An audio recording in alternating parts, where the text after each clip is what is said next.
Welcome to Health and Harmony Beyond the Teeth, where we dive into all subjects that will help you become healthier and happier. As a dentist, I believe dentistry is more than just teeth. So I created this show to focus on overall health. We will hear from leading experts about eating better, exercising better, breathing better, and sleeping better. We want to help you create harmony in your life so you can live your life to the fullest. We want you to thrive. Hello and welcome to Health and Harmony Beyond the Teeth. I'm Dr. Hal Stewart, your host, and I want to invite you and thank you for coming to our very first episode ever of Health and Harmony Beyond the Teeth. Why Beyond the Teeth? Well, I'm a dentist and I believe that the mouth is the window to health, and we can tell a lot about a person's health through the mouth. And as a dentist, I am part of treating patient's whole body with a specialty in the oral area. So this show is going to involve oral health. It's going to involve mental health topics. It's going to involve physical health. It's going to involve breathing and nutrition. And I'm really, really excited about it. I'm especially excited that on our very first episode that we're going to be talking about sleep breathing disorders, and those very important to me because I treat those disorders in a lot of my patients, and you know, everybody has a story. My father had very severe what we call obstructive sleep apnea, and you know, 30 years ago we would just kind of make light of it, that he would stop breathing during his sleep and he snored and raised the roof off the house. My dad died at a very healthy age of 89, but he was very, very healthy, but he had Parkinson's disease. And I have no doubt that his Parkinson's disease was related to his obstructive sleep apnea, because there's a lot of bad things that happen health-wise when you have obstructive sleep apnea. Well, that brings me to our first guest ever for our podcast, Health and Harmony Beyond the Teeth. And it's actually going to be a two-part. So tune in next week as well, because we have Dr. Suresh Zaghi, a great friend of mine and one of my mentors. I did a surgical residency under Dr. Zaghi. Dr. Zaghi graduated from Harvard Medical School, and he completed his residency in Otolaryngology, or he is an ENT, ear, nose, and throat doctor. He completed his residency at UCLA. And he did a sleep surgery fellowship at Stanford University. Dr. Zaghi is the founder of the Breathe Institute, and he is the medical director of the Breathe Institute in Los Angeles, California, where they do clinical treatment of patients of all ages. He also does a lot of research in the area of sleep and breathing. And he also trains doctors like myself who want to have the very best training in matters of tongue tie, obstructive sleep apnea, sleep breathing disorders. So I'm so excited and honored that he has agreed to be our first guest on Health and Harmony Beyond the Teeth. So Dr. Zaghi, I want to welcome you. Thank you so much for being with us today. Thank you so much for having me here, Dr. Stewart. It's really a great honor, and I can't tell you how excited I am about this amazing podcast that you'll be doing to help educate our communities more about these issues in terms of how we can go and learn more about our health beyond the teeth, like you described. So thank you so much for inviting me here to talk about these topics, and I'm really excited to get started. Well, great. So am I. And so that being said, you know, obstructive sleep apnea and other sleep disordered breathing affects so many people in this country.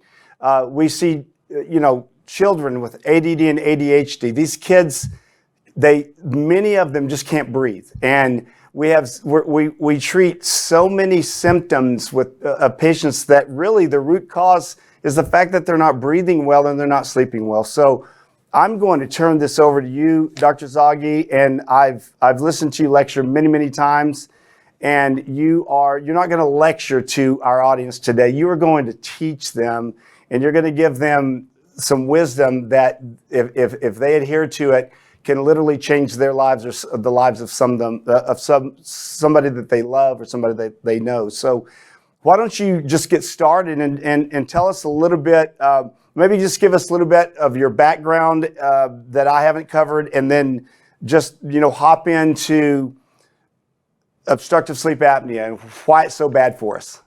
Absolutely. Thank you so much, Hal, for having me here. My name is Dr. Suresh Zaghi. I'm a graduate of Harvard Medical School at UCLA ENT residency, and then I went on to do a fellowship in sleep at Stanford, where I learned to take a multidisciplinary approach to sleep and breathing disorders. And I'm now medical director of the Breathe Institute, where we take a structural, functional, and behavioral approach to sleep and breathing disorders. And it's been really great working with you, Hal, and being able to have you as one of our affiliate centers out there so that patients can come and see you to benefit from everything that we're doing out here in Los Angeles. When we're talking about sleep and breathing issues, you're right. These are extremely common. If you look at the prevalence in the literature, they'll say that as much as 20 to 40% of the population may have a problem with snoring or breathing, but it turns out that only very few people are aware that they actually have a problem.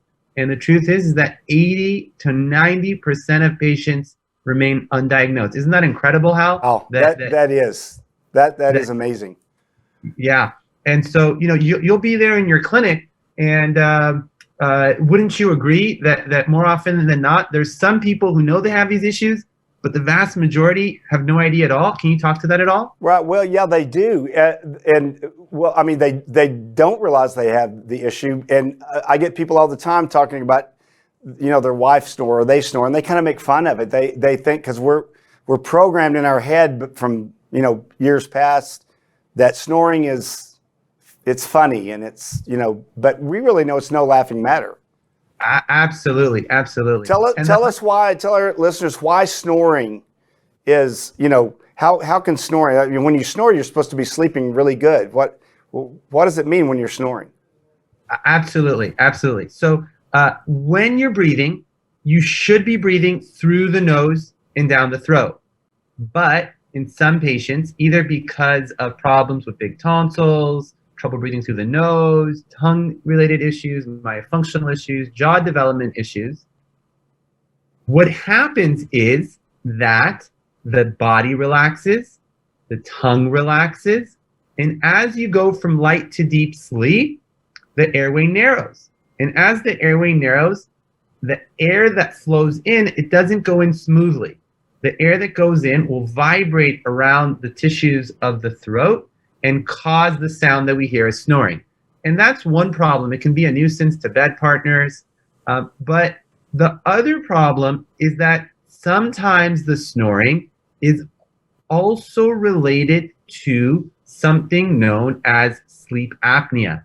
And in sleep apnea, what happens is that the tongue completely relaxes to such an extent that it's actually affecting the breathing, the flow of air into the lungs, and it can cause problems with oxygen desaturation and trouble getting into deep sleep.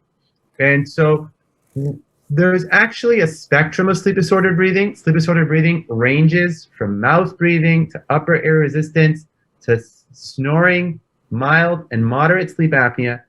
And if you have a problem with really any of these, you can present with problems with sleepiness, poor job performance, work-related accidents, motor vehicle accidents, depression, can affect your overall health and well-being in terms of high blood pressure, diabetes, arrhythmias. And we've learned that if you treat these problems, you can significantly affect their long-term health, well-being, morbidity, and mortality. So how many patients have you seen, Hal, that have maybe high blood pressure, diabetes, heart issues, and you look inside their mouths and you can see that there must be something wrong with the way that they're sleeping and breathing? Right, exactly. And but there's a pill for everything. So rather than looking at the cause, our medical system, dental system as well, our whole healthcare system is based upon a pill or a treatment right then and there that can treat a certain symptom, when we know that a lot of the symptoms that people have and a lot of the conditions are related to something that's much bigger. There's a root cause. So many people, Dr. Zaghi, think that it's all about when you have sleep apnea, your oxygen goes down. And so if they can get their oxygen up, then everything's going to be fine. But it's much more than just your oxygen saturation all night, isn't it? Absolutely, absolutely. So what we see is that in the late stages form of the disease, in severe sleep apnea and obesity hypoventilation syndrome, it is a problem with oxygen, and it can cause problems with heart attack and stroke. But what is much more common is actually problems with what we call upper airway resistance. Now, in upper airway resistance, it's not the same as sleep apnea where they're waking up gasping for air. Rather, these people have difficulty falling asleep, difficulty staying asleep, restless, unrefreshing sleep, feeling like they're fight or flight mode, just not feeling completely well. And it turns out that these problems with upper airway resistance can be much more common, especially among young and otherwise healthy appearing people in our communities. These people will come in with problems falling asleep, staying asleep. They might have a problem with snoring, but sometimes they can have this problem even without snoring. And they just don't feel well to such an extent that they may resort to pills and coffee or alcohol or other things to get them to where they need to be. You mentioned fight or flight mode. For our listeners, basically expound a little bit on that. Fight or flight mode, if you just want to think about it, it's someone that's very anxious and they're on the edge of their seat. That's you think of someone in fight or flight, that would be them. Or if you walk in and there's a full-grown Bengal tiger in your living room and he pounces at you, you're going to become in fight or flight mode. So people that aren't sleeping well, whether they have upper airway resistance syndrome, mild sleep apnea, or they're snoring and just not getting quality of sleep, stay in that condition pretty much all of the time. And what are the consequences of that, Dr. Zaghi? No, absolutely right. So when you're in this fight or flight mode, it's actually adaptive under certain circumstances. Like you said, if there's like a large dog barking at you or a tiger there, you want to be able to mobilize the heart rate, the increased blood pressure, to go and address that form of stress.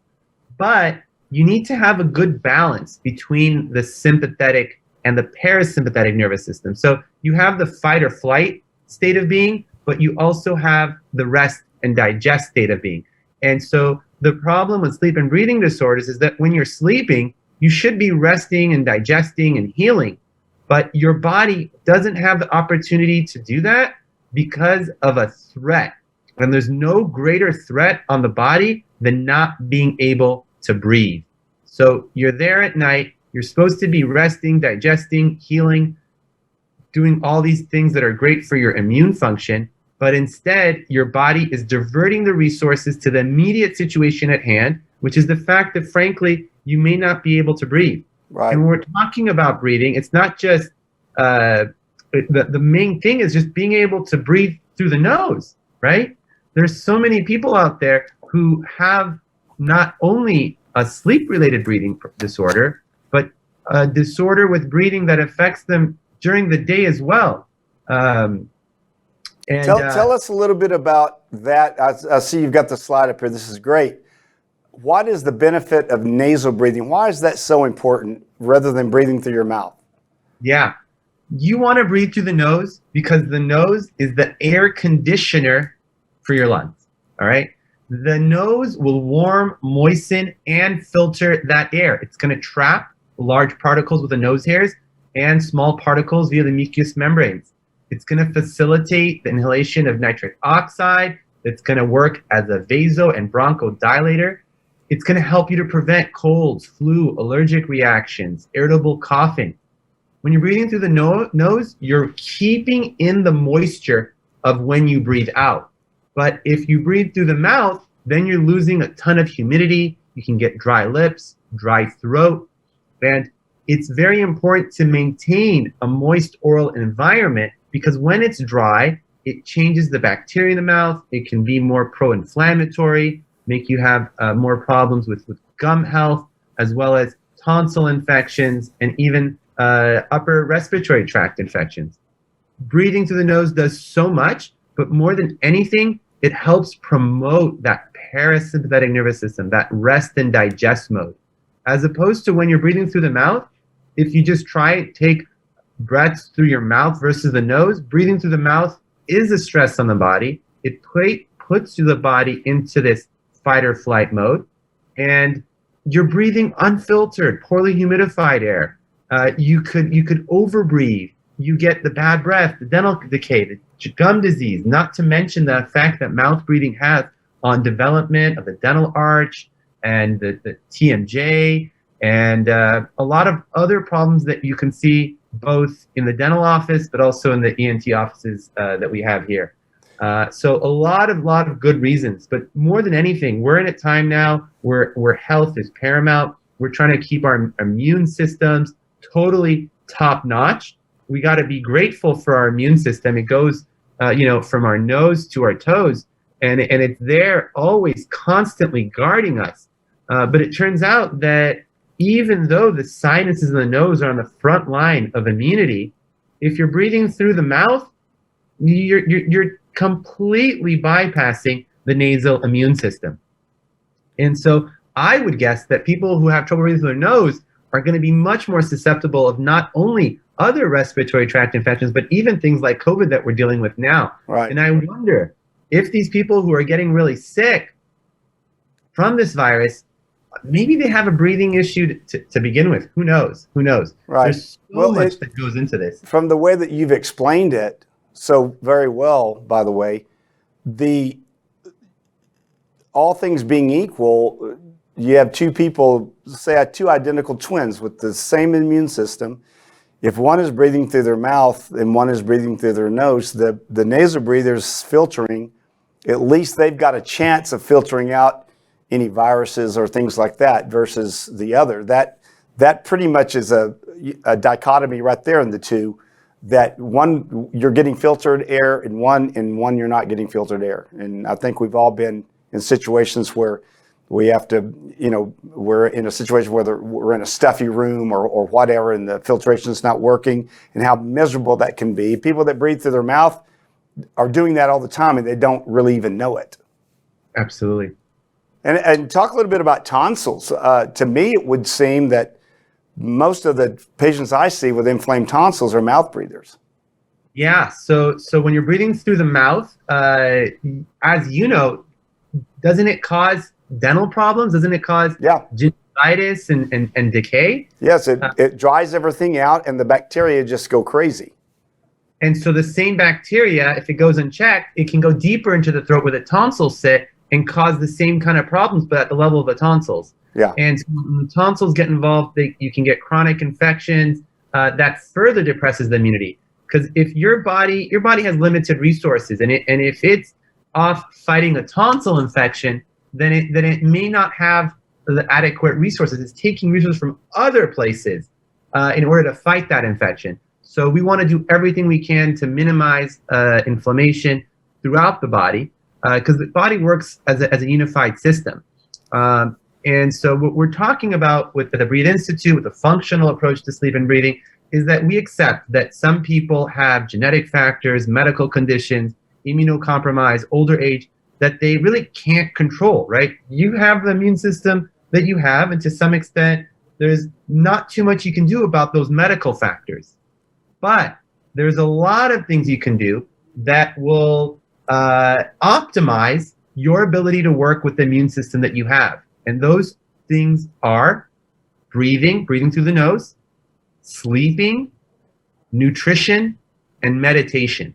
And so through those four things, you can really optimize the body that you have, the health that you have, to work at its highest level. It's like you have an automobile, and so whatever automobile that you have, if you're using it in the best way and maintaining it, you're going to get a lot more mileage out of it rather than even if you have the best car in the world, if you don't take care of it, it's going to run down very, very, very quickly. Yeah, that's interesting.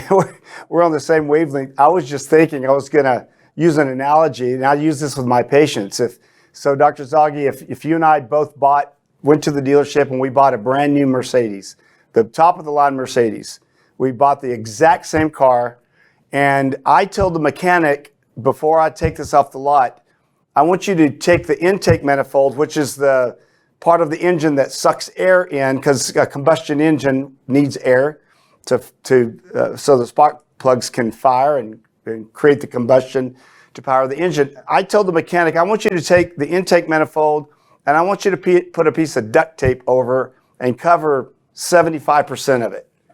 And he says, great, I'll do that for you. I don't know why you would want me to do that, but I'll do it. So we both pull out of the parking lot. We both drive 200 or 300 miles. Everything's great. 5 years later, we both did the same oil changes. We did everything identical. 5 years later, whose car is going to be having the most problems? Exactly. The one that's not getting enough air.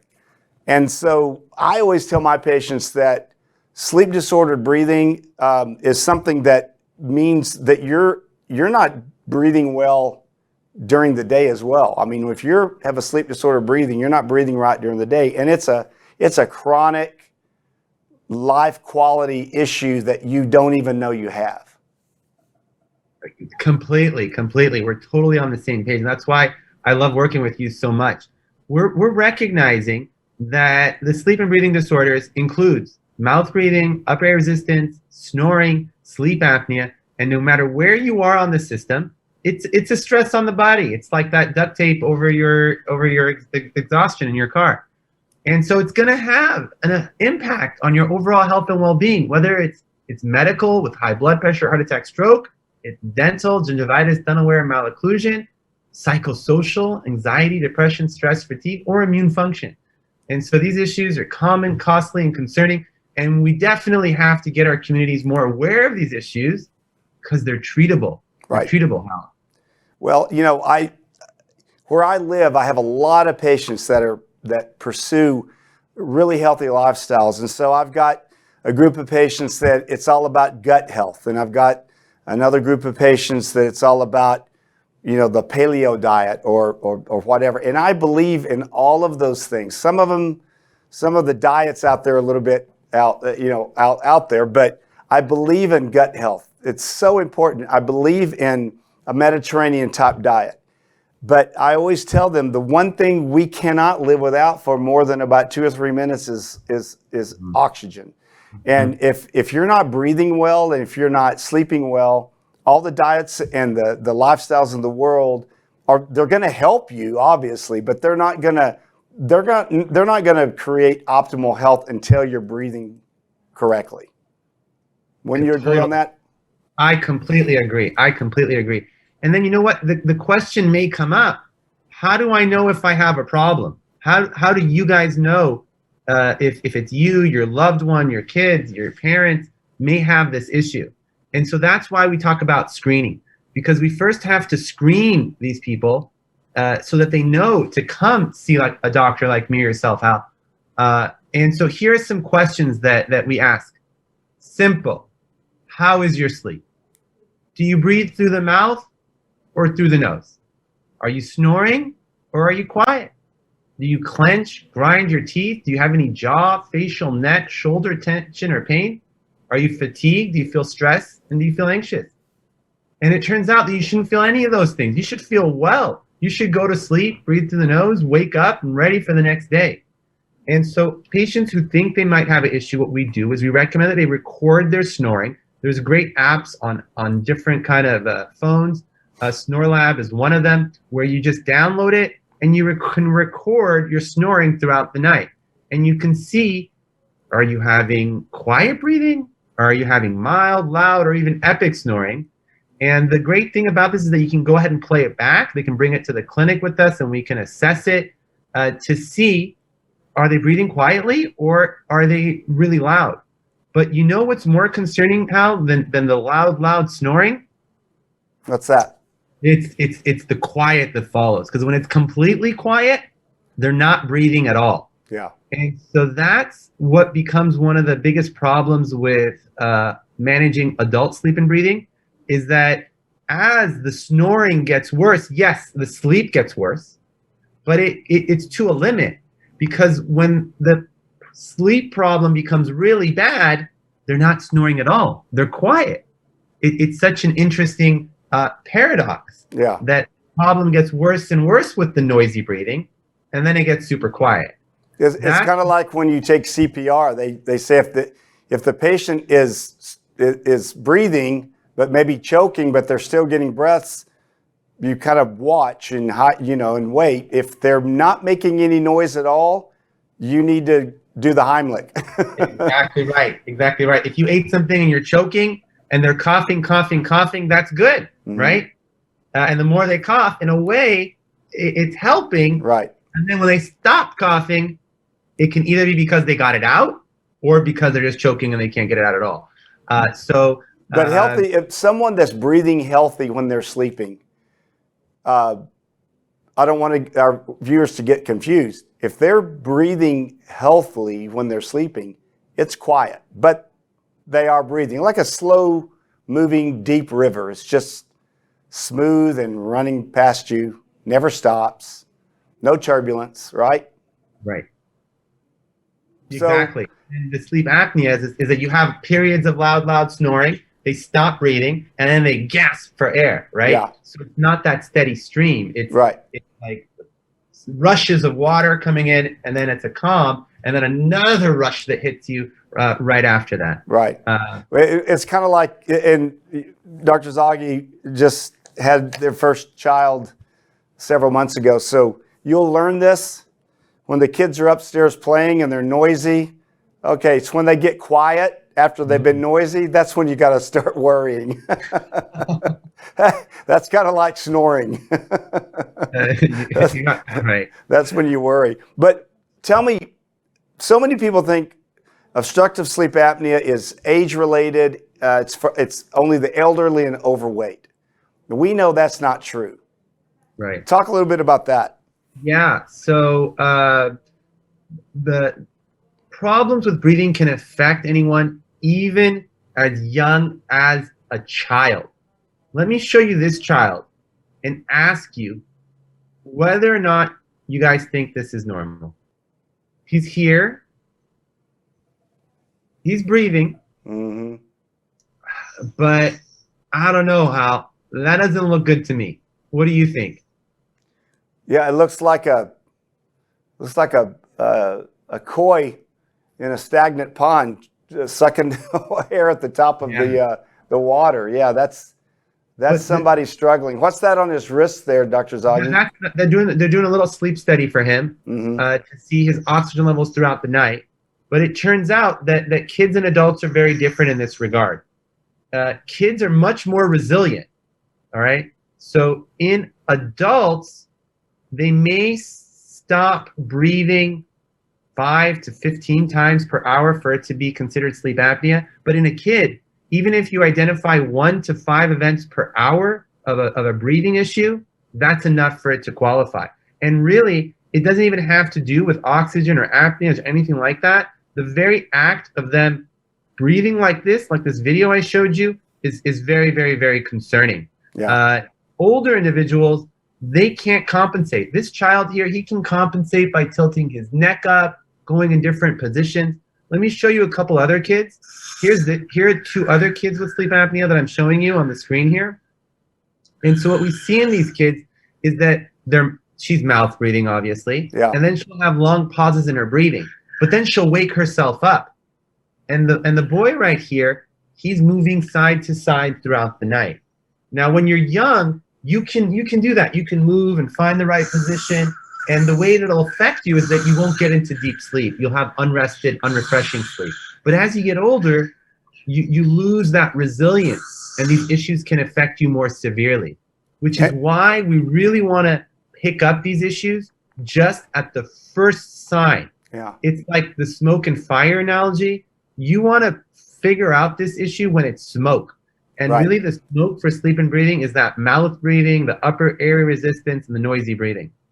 And so those kids that we just saw there, like so many, their comorbidity or health issue associated with their sleep apnea or their snoring or their labored breathing is not necessarily going to be a heart attack. I guess that could happen on a youngster, but one of the things that those two kids are going to suffer from is they're going to be labeled as ADD or ADHD. And that goes back to the fight or flight because they're not breathing well. Yeah, because these kids, they're not breathing well, and by not breathing well, it's a stress on their body, and that stress on the body is going to affect their sleep physiology. Yeah. When you go to sleep, right, the first stage of sleep is just light sleep. Okay, you're kind of drowsy, you're falling asleep. You could respond if you want to, but you don't. The next stage of sleep is stage 2 or light sleep, where you're actually asleep, you're not aware of what's going on, but easy to rouse. And this is where most of the patients are sitting when they have sleep disordered breathing. Normally and naturally, you should progress from light sleep to deep sleep. And in deep sleep, deep stage 3 sleep, this is where the body's restoring itself from the stresses of the day. This is where the immune system restores itself. This is where growth hormone is released so our kids can grow and heal and do well. And after stage 3 sleep, you have a little period of light sleep, and then you go into REM. And REM is very, very important. This is rapid eye movement, where you're dreaming, you have a faster pulse, breathing. This is important for memory and mood regulation and perception of daily events. And so it's important that you have a good distribution of light sleep, deep sleep, REM. Again, we need our kids to get into REM sleep to have that memory and judgment and emotional regulation. And when they're in REM sleep and not able to breathe, they're not having efficiency in that area, and the sleep's not able to do its job. So these kids will wake up not able to remember, pay attention, learning issues, aggression, mood issues. So it's really, really important for them to get REM sleep as well as deep stage 3 sleep that they need for growth and healing and immunity. When I look at that little graph you put up, I just envision a recipe for a Mediterranean salad that has fresh, maybe wild-caught salmon in it and fresh vegetables. And then on the other side of the screen, a recipe for, grandma's extra buttery casserole, and then you break that down and you look at the ingredients. Well, you could eat both of those and live, but if you eat grandma's buttery casserole for every meal, or let's say fast food, it's food and you can still live, but your quality of health and your quality of health with the Mediterranean type diet, it's the same thing with sleep, right? You can get sleep, but sleep is not sleep unless it's deep sleep, deep quality sleep. Yeah. And the other thing is that you need a good duration of sleep. And, we're going to bed later and later, waking up earlier and earlier. And when you're talking about a school-age child, they really need 9 to 11 hours of sleep. And so if they're only getting 7 to 8 hours of sleep, they're going to feel groggy and not well because they're not having enough opportunity for the sleep. And one of the biggest problems that we see are these phones and the blue light exposure and the screen time, because it can have a huge effect on the sleep-wake cycle. So are you seeing this in your kids out there, Hal? Oh, absolutely. Yeah, I tell my parents to get their kids away from a screen. Now with the virtual classes, they're on screens even more. But you'd be proud of me, Dr. Zaghi. I ordered on Amazon blue light filter glasses. And so they just fit right over my glasses, and I put them on every night now. And if I do, there you go. See, LA cool. So, that's a way to combat that blue light that you shouldn't be looking at after the sun goes down. So I would recommend, as part of your sleep hygiene, to get some of those, put them on your kids, wear them yourself. So we're running out of time. I just want to touch on one more thing. With adults, you've already talked about what, you can, if you're snoring, if your bed partner's snoring, if you have daytime sleepiness, if you wake up gasping for air, if you have a brain fog, you can't concentrate, if you feel like you're hyperactive, if you stop during the middle of the day and if you sat down in a chair, you'd go to sleep within 2 minutes. Those are signs that you probably very well have a sleep disorder of breathing. How about our listeners that have young children that, do they take them to get a sleep test? What is the best sleep study, if you would, for say a 4-year-old, and you're a young parent, you've got a 4-year-old, what's the best thing that they can do to tell if their child, when he or her is sleeping, have a sleep issue, have a breathing issue? It's a great question. The number one thing I recommend is for parents to be vigilant and to learn more. There's a great book here. It's called Sleep Wreck Kids by Sharon Moore. It goes through, it's got a great questionnaire, and it helps the families kind of figure out, hey, is it a sleep and breathing issue? Is it a sleep hygiene issue that has to do with a lot of blue light exposure? And then just really start here. The next step would be for the parents just take a video of their child sleeping to figure out, hey, is this child breathing noisily like this?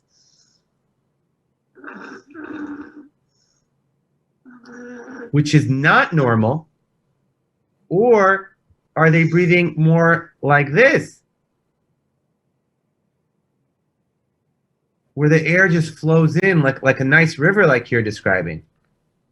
So that's where I would have parents kind of pay attention is, are they breathing nice and smooth and quiet, or are they really doing a lot of effort to breathe? Yeah. Breathing shouldn't be effortful.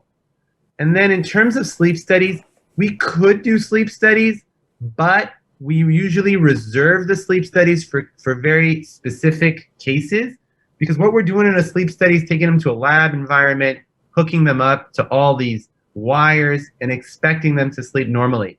And these things can be expensive and troublesome, and it's going to be difficult to get everybody a sleep study. But I think that every parent can go in, check up on their child, and assess whether they're breathing quietly and nicely, or is it noisy and with a lot of effort? Don't you agree, Hal? What are your thoughts on that? Great advice. And I tell my parents, and I think I got this from you, Dr. Zaghi, to just don't pop in and look, oh, they're breathing through their nose and pop out. I tell them to video their child or observe their child for 10 minutes at a time, 3 hours in a row. And you're going to get a good idea of what's happening there. Say that protocol one more time. That's a great protocol. Say it one more time. 10 minutes. So after your child has been asleep for 30, 45 minutes, 10 minutes every hour for 3 hours. 10 minutes every hour for 3 hours. Yeah. You'll do the video camera screening Yeah. after they fall into sleep. Yeah. That's great advice. I also want to give your viewers one more little piece of advice, just to remind them about sleep hygiene. This is about keeping your sleep environment for sleep, treating the bedroom as a sanctuary for sleep, making sure it's dark, quiet, and cool. I want to let them know about terrific books by one of my mentors, Dr. Rafael Palayo. It's called How to Sleep. And the book really talks about the importance of light.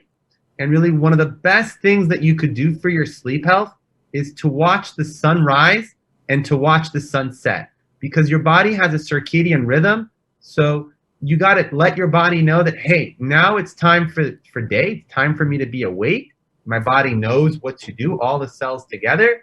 And the same thing at night. At night, your body needs to know, hey, it's ready. We're ready for bedtime. I love it. By getting on a good routine like that, you'll see that the body will help you. When you're during the day, you'll have the fight or flight that you need to get through your day. And at night, you'll have that rest and digest. And these light signals are evolutionary adapted to help us in this way. That's awesome. Yeah, I love that. Watch the sunrise, watch the sunset. So for our viewers that want to learn more about what Dr. Zaghi has been talking about today, you can go on to thebreatheinstitute.com. There is a place for patients to get information. You can also get it off my website, the Stewart Center for Optimal Health.com, and a lot of great information for you out there. So, Dr. Zaghi, as we are going to make in this podcast, our tradition is we're going to end it. It's health and harmony. Health is harmony, but you and I both are big lovers of music. So we're always going to end each episode with a snippet of a song that you've picked that's special to you, and then let you expound on that for just a minute or so. So what song have you chosen for this podcast? This is Michael Bublé's I'm Feeling Good. Okay, let's listen to that. Derek, cue that up for us, please. Birds flying high, you know how I feel. Sun in the sky, you know how I feel. It's a new dawn, it's a new day, it's a new life for me. And I'm feeling good. That's awesome. So what is special to you about this song, Dr. Z? Yeah. So this is actually a song that is one of my guiding mantras in life. That you want to start each day feeling good, and any opportunity that you can get. This is a song that I played as I walked down the aisle at my wedding. I set the intention that I'm feeling good, and you want to celebrate and honor that.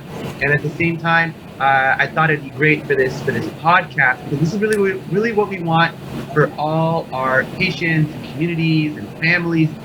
We want you to feel good. We want you to wake up and be able to feel the breeze and the birds and the bees and just feel good. And so that's my wish for all the listeners out there. And I thought that you guys would enjoy that little song. I love it. I love Michael Bublé. I'm looking forward to learning about new artists as this podcast continues over the months and years to come. Dr. Zaghi, thank you so much. You know, you've set the bar really, really, really high. So the problem is that you've set the bar for yourself, because you're going to be our next guest on the next episode. But for all the ones following you, you've set a great standard. So it was a great hour with you. I appreciate it. I wish you the very best, and I'm looking forward to the next time that we get to meet. Thank you so much. Thanks, Hal. See you soon. Thanks for inviting me on. See you next week. All right. Take care. This has been Health and Harmony Beyond the Teeth with Dr. Hal. Thank you all for listening.